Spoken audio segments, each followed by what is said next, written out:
nosotros no aceptaremos la exclusión de nuestro pueblo de ese derecho. Mr. Gorbachev, tear down this wall.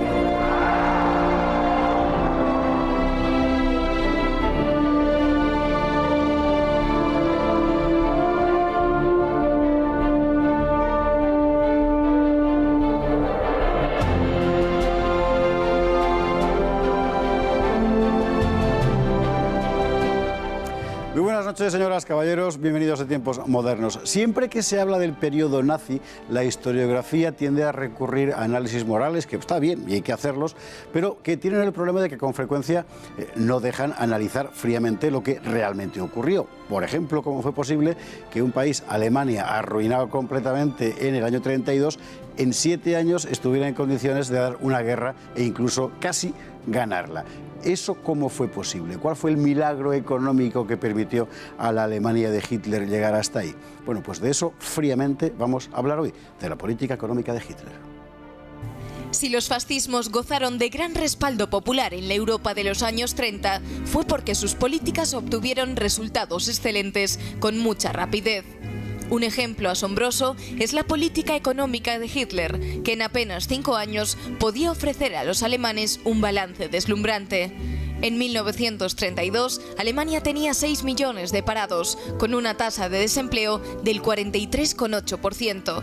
En 1936, el paro había descendido a 800.000 personas, un 12%.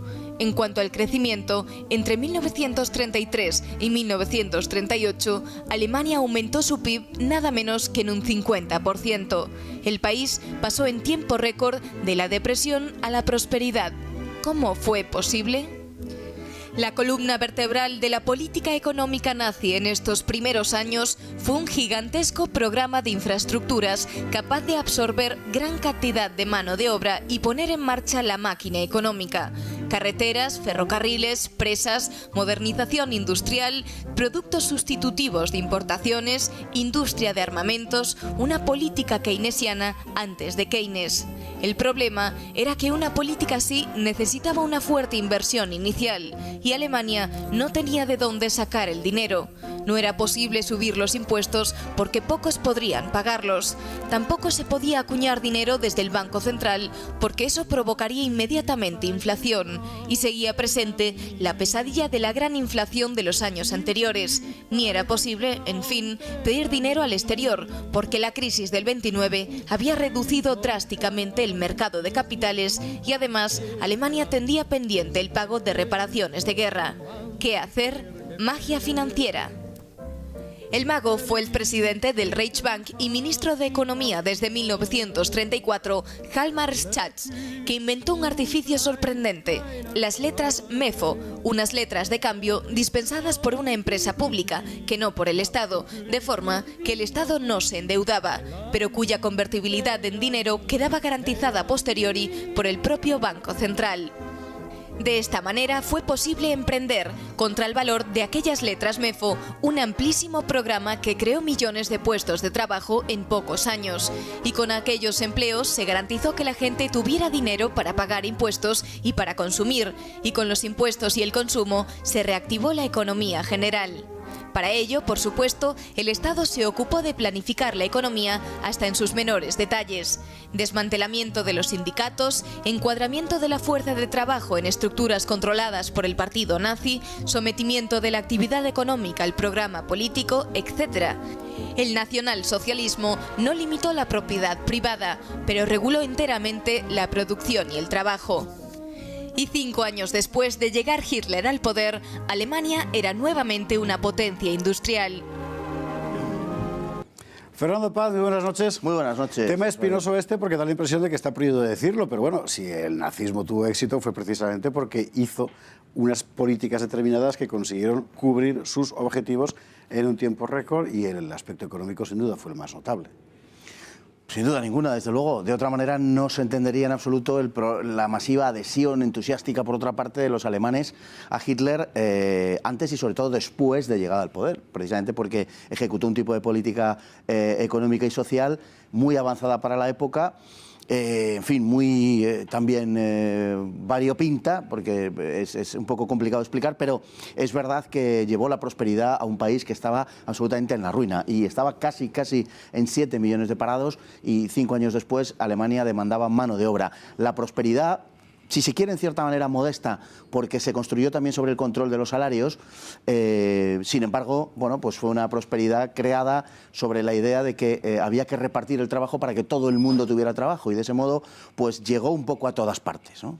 Un poco complicado de explicar, dices, ¿no? Muy difícil de explicar, porque realmente el problema era complicadísimo, porque no podía recurrir ni a impuestos, ni a deuda, ni a emisión de moneda, y entonces aparece el talento de Hjalmar Schacht, que es un personaje del que quizá, bueno, como es el menos conocido cuando normalmente se habla de este primer periodo de la política nazi, haya que hablar un poco de él, un banquero profesional.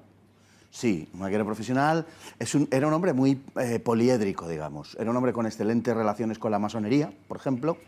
Era un hombre considerado internacionalmente como uno de los grandes financieros del mundo. Tenía unas excelentes relaciones con los financieros británicos, también franceses y norteamericanos. Y desde luego, en ese sentido, en el de su obra político-económica, fue un verdadero mago.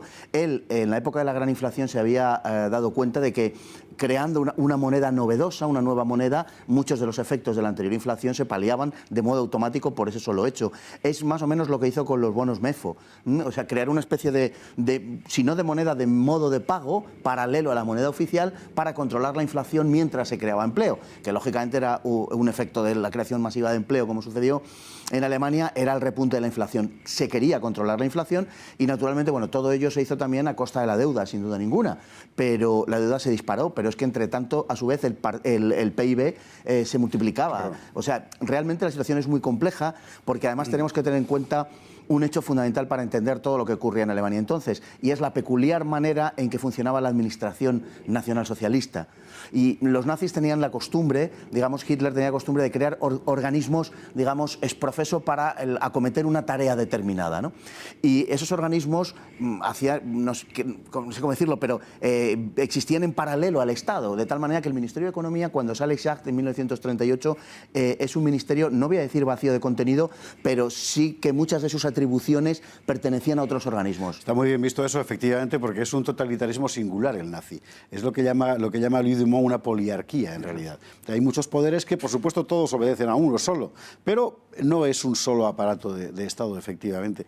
Las letras MEFO, no confundir con MAFO, que eso es una cosa muy española, MEFO obedecen a las siglas de una sociedad de investigación metalúrgica, más o menos, que es el artificio que se crea para poder comprometer dinero sin necesidad de darlo y, por tanto, no tener que meter masa monetaria en el mercado. Poder hacerlo cuando ya se ha ganado el dinero, que es lo que permite, evidentemente, controlar la inflación.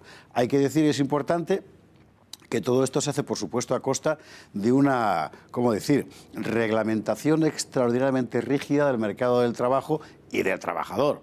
Los sindicatos quedan desmantelados, el derecho de huelga se prohíbe. Es verdad que había tanto paro que el derecho de huelga era una cosa enteramente superflua, todo se ha dicho. También es verdad que al mismo tiempo que queda, por ejemplo, prohibido renunciar a un trabajo que te ofrezcan, la ley te prohíbe renunciar a un trabajo si te lo ofrecen, al mismo tiempo se crean estructuras que dan al trabajador una serie de ventajas y de beneficios en materia de bienestar que hoy nos parecerían, en fin, convencionales, pero que en la época eran revolucionarias, o de las vacaciones pagadas, bueno, y eran cortas, pero bueno, pagadas, la casita, en fin, ese tipo de cosas, ¿no? Efectivamente, lo que hay es una disciplina que se impone sobre el capital y sobre el trabajo, sobre los dos. El nacionalsocialismo casi podría denominarse en esta materia más que otra cosa, si atendemos al aspecto puramente económico, casi nacionalcapitalismo. Es decir, es un poco un capitalismo de Estado, es verdad. Sí, es una especie de capitalismo de Estado y es una reglamentación en muchos terrenos exhaustiva, los precios agrarios, por ejemplo, del funcionamiento de la economía nacional. Está claro desde el primer momento que la economía queda subordinada a los objetivos políticos, de una manera diáfana. Sobre eso no debe haber discusión, porque es un hecho básico, ¿no? Y en cuanto a los trabajadores, a todos se los incluye en un solo sindicato, el Deutsche Arbeitsfront, el Frente Alemán del Trabajo, y que gozan de una serie de ventajas, como bien has dicho, que efectivamente, visto desde el punto de vista de hoy, pues aparecen relativizadas, pero que en la época eran muy importantes.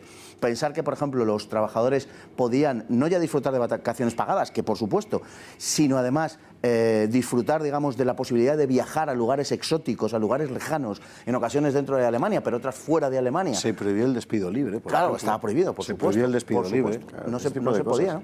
Entonces, y además había una obligación, más que un acondicionamiento, de invertir una parte de los beneficios que obtenían las empresas en la generación de nuevos puestos de trabajo, ¿no? Por tanto, hay una reglamentación exhaustiva, como digo, del capital y del trabajo. Desde el punto de vista del trabajador, salvo los trabajadores más ideologizados, digamos, las ventajas fueron innegables, fueron muchísimas. Hay que decir que es, porque es objetivamente así, que en apenas 5 años un trabajador ganaba 10 veces más en el año 38 que en el año 33, con lo cual las adhesiones al régimen de Hitler se explican, entre otras cosas, por eso. Ahora bien, en ese mismo año es cuando Hjalmar Schacht no aguanta más y se marcha, porque tiene unos encontronazos formidables con Goering.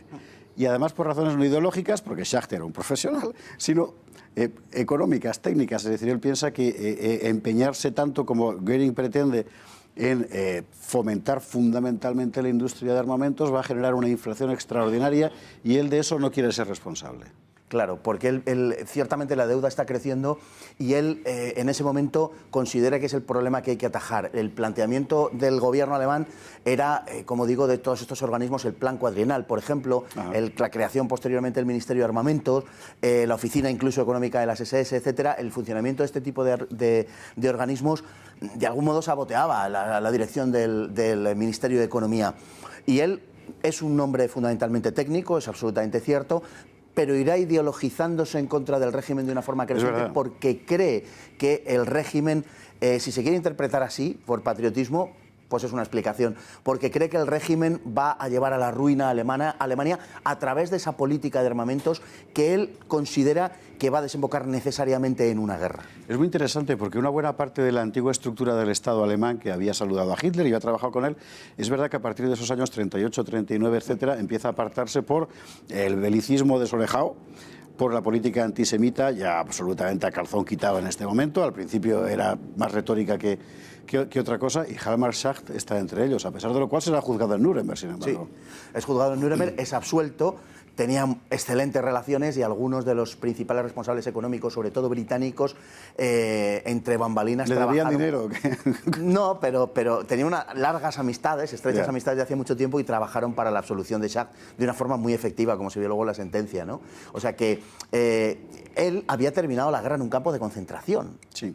O sea, él está en un campo de concentración cuando llegan los aliados. Hay que recordar efectivamente que en el 44 Hitler le mete, bueno, las SS le meten en un campo de concentración porque le acusan de haber formado parte de la conspiración del golpe de Stauffenberg contra Hitler. Así es. Él pertenecía a círculos de oposición por esa razón, por razón de que veía que Alemania iba hacia el desastre, lo que él interpretaba que era el desastre, y luego la evolución terminó por darle en cierto modo claro la razón, y se convirtió en un opositor esencial para muchos de los planes de los que se oponían a Hitler. Él se ideologiza después de la guerra, pero es verdad que ya antes tiene unas conexiones inequívocas con muchos sectores extranjeros, como he dicho antes, en torno a la masonería, que están ahí, ¿no? Fernando Paz, muchísimas gracias. Un placer. Bueno, esta es la cuestión. Hubo efectivamente un milagro económico alemán en esos años. Milagro que terminó conduciendo a la catástrofe. Su autor fundamental fue su cerebro, Hjalmar Schacht, y la gran adhesión que suscitó el régimen de Hitler dentro del pueblo alemán se debió a los éxitos de esa política. Luego todo acabó seguramente como tenía que acabar, es decir, mal, muy mal. Fernando, muchísimas gracias, buenas noches. Buenas noches. Y a ustedes, como siempre, muchísimas gracias y muy buenas noches.